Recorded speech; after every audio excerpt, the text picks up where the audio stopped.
तुमचं स्वागत. ज्या संख्येनं आपण सर्व इथे उपस्थित आहात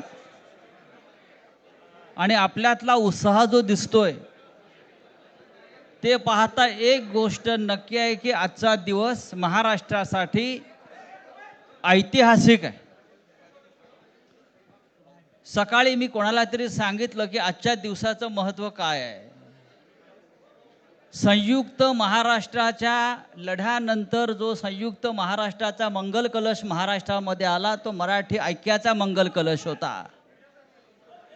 आणि आज पुन्हा एकदा हा मराठी ऐक्याचा मंगल कलश घेऊन सन्माननीय उद्धव ठाकरे आणि सन्माननीय राज ठाकरे आपल्या समोर आलेले आहेत. तोच आनंदाचा क्षण आज महाराष्ट्राच्या जीवनामध्ये आलेला आहे. मी अजिबात यापुढे काही बोलणार नाही. हाच मंगल कलश मुंबईसह अनेक महानगरपालिकामध्ये विजयी भगवा ध्वज फडकवल्याशिवाय राहणार नाही.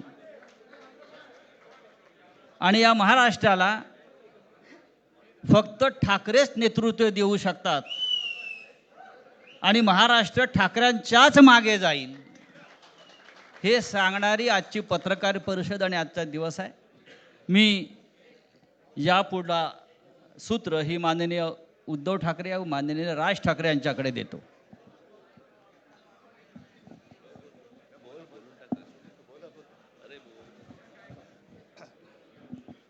बघा एवढं आमचं एकमत झालेलं आहे. सर्वांचं स्वागत करतोय. आणि आता संजय राऊत यांनी संयुक्त महाराष्ट्राच्या लढ्याची आठवण करून दिली. तो जो मंगल कलश आणला गेला तो काही सत्यनारायणाच्या पूजेसारखा आणला गेला नाही. त्याच्या मागे खूप मोठा संघर्ष झालेला आहे. 105 107 किंवा त्याहूनही जास्त मराठी माणसांनी बलिदान देऊन मुंबई महाराष्ट्राला मिळवून दिली आणि त्याची आठवण आज होणं स्वाभाविक आहे. कारण आम्ही आज दोघंही इथे बसलेलो आहोत ठाकरे बंधू. आमच्या दोघांचेही आजोबा प्रबोधनकार हे संयुक्त महाराष्ट्राच्या लढ्यामध्ये पहिल्या 5 सेनापतींमधले एक सेनापती. त्यांच्यासोबत माझे वडील म्हणजे शिवसेना प्रमुख हिंदू हृदय सम्राट बाळासाहेब ठाकरे, राजचे वडील म्हणजे माझे काका श्रीकांतजी ठाकरे, म्हणजे अख्खं ठाकरे घराणं त्यावेळेला मुंबईसाठी संघर्ष करत होता. त्याच्यानंतरचा इतिहास मी काही आता तुम्हाला सांगत बसत नाही. पण मुंबई महाराष्ट्राने मिळवल्यानंतर मुंबईमध्येच मराठी माणसाच्या उरावरती उपरे नाचायला लागले आणि त्यावेळेला न्याय हक्कासाठी शिवसेना प्रमुखांना शिवसेनेला जन्म द्यावा लागला. साधारणतः 60-65 वर्ष आता होतील. पुढच्या वर्षी शिवसेनेला 60 वर्ष होतील.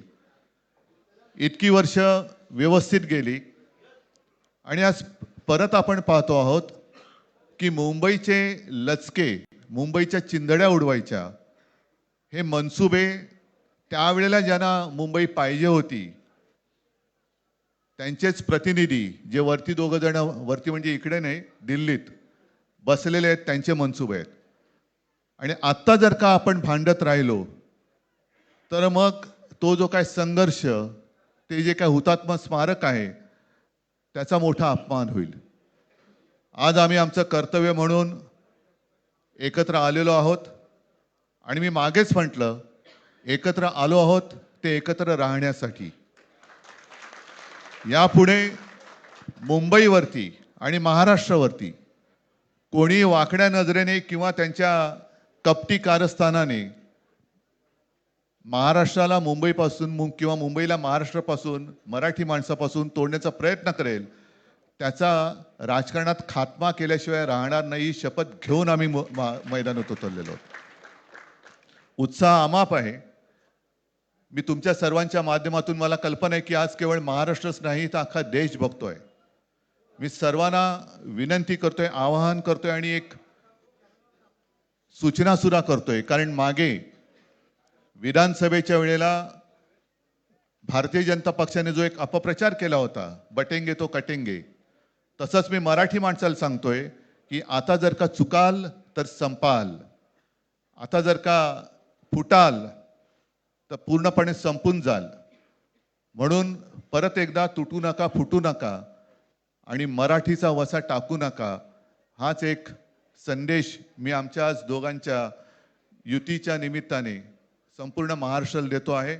आणि मला खात्री आहे की मराठी माणूस हा सहसा कोणाच्या वाटेला जात नाही, पण त्याच्या वाटेला जर का कोणी आलाच तर त्याला परत जाऊ देत नाही.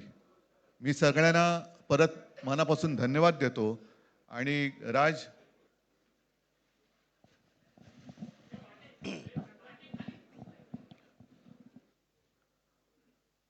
आपणा सर्वांचं मी मनपूर्वक स्वागत करतो.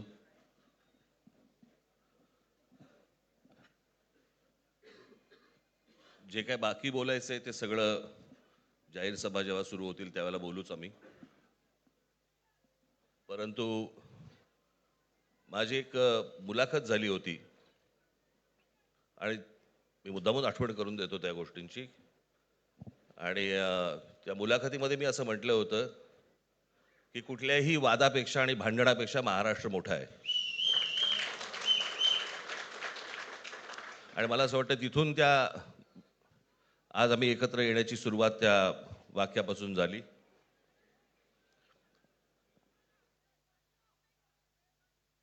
कोण किती जागा लढवणार, आकडा काय, हा नाही सांगणार तुम्हाला.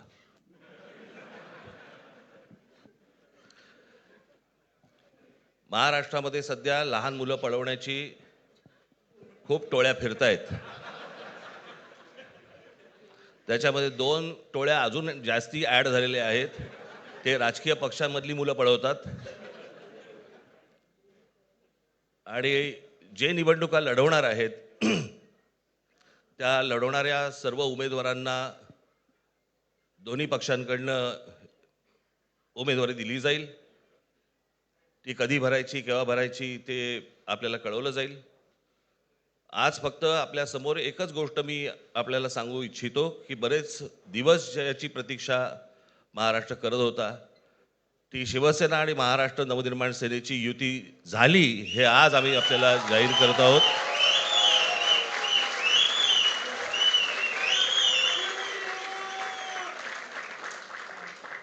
धन्यवाद.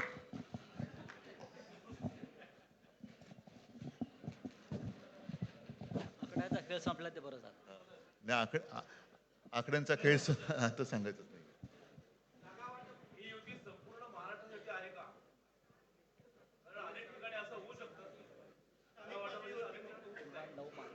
अजून अजून बाकीच्या महापालिकांमध्ये सुद्धा कालपर्यंत युती झालेली, जशी नाशिकमध्ये झालेली आहे, बाकीच्या ज्या महापालिका आहेत त्यांची सुद्धा त्यांच्या तिथल्याही युतीवरती आज उद्याच शिक्कामोर्तब होईल.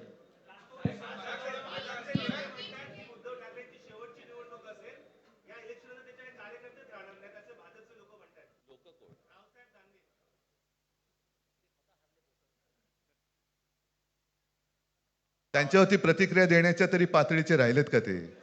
त्यांना त्यांच्या पक्षात सुद्धा कोण विचारत नाही. जाऊ दे. मला असं वाटतं की उत्तर देवांना द्यावीत, दानवांना नाहीत.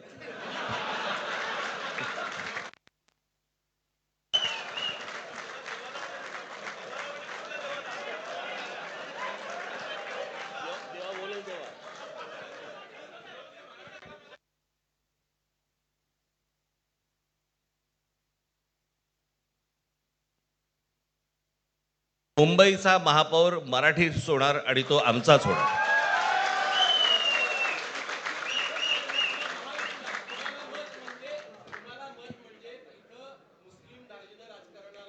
मला असं वाटतं की एक मुख्यमंत्र्यांचा व्हिडिओ पण फिरतोय ज्याच्यामध्ये ते अल्ला हाफिज असं म्हणलेत, बरोबर ना? तर या गोष्टी त्यांनी सांगू नयेत. माझ्याकडे खूप व्हिडिओज आहेत.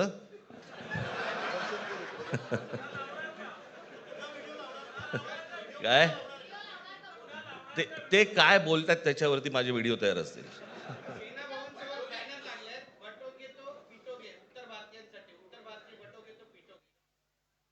म्हणायचंय? काय म्हणायचं त्याच्यावर? सगळ्यावर कसं बोलायचं रे?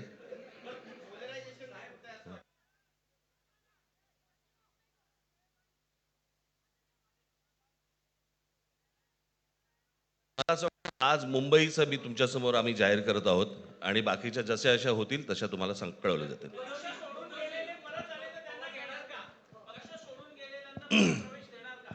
मग कोण गेलेत?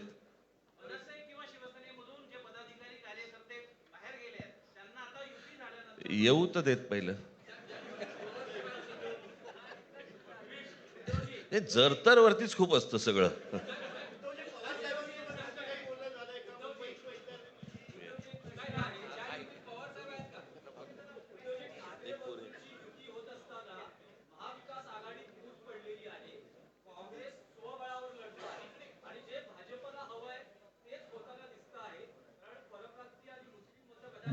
आ- भाजपला काय हवं आहे ते भाजपने पाहावं.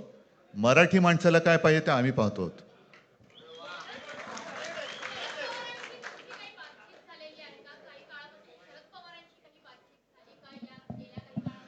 चर्चा सुरू आहे. चर्चा सुरू आहे. बघू त्यांच्यात. आम्ही आज आमची युती जाहीर केलेली आहे, शिवसेना आणि महाराष्ट्र नवनिर्माण सेना. जे जे महाराष्ट्र प्रेमी आहेत त्याच्यात काही भाजपातले सुद्धा अस्सल मराठी आहेत, ते सुद्धा येऊ शकतात. ही महाराष्ट्र रक्षणासाठी महाराष्ट्र प्रेमींची युती आहे. त्याच्यात काही जण भाजपमध्ये सुद्धा आहेत, त्यांना हे जे काही चालले ते पाहवत नाहीये किंवा सहन होत नाहीये, ते सुद्धा येऊ शकतात.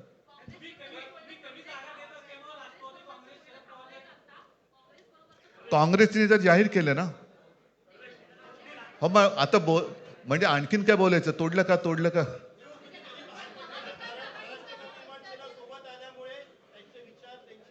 बघा, मला बाकी कोण काय म्हणते त्याच्याशी काही कर्तव्य नाही. मी परत एकदा सांगितलं, महाराष्ट्राला आणि मराठी माणसाला काय पाहिजे ते आम्ही दोघं बघतो.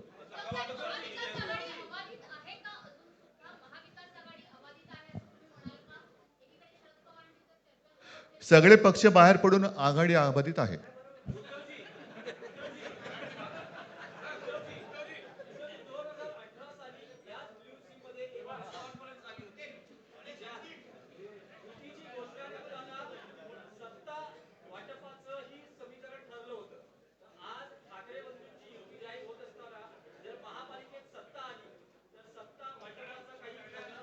त्यावेळेला आम्ही हा निर्णय जाहीर केला होता आणि नंतर काय झालं तुम्हाला माहिती आहे. म्हणून आज आम्ही तो निर्णय जाहीर करत नाही आहोत.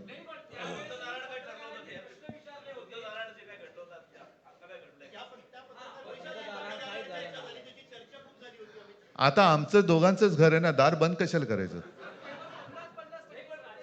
ठीक आहे, चला. मला असं वाटतं बाकीच्या प्रश्न आता काही तसं काही नाहीये.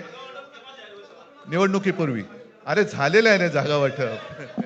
माझी निघताना फक्त एकच छोटी विनंती आहे. ज्यांचं मुंबईवरती, महाराष्ट्रावरती, मराठी माणसावरती प्रेम आहे, अशा सर्व माझ्या पत्रकार बांधवांना, भगिनींना माझी विनंती आहे की आमच्या पाठीमागे उभे राहा. धन्यवाद.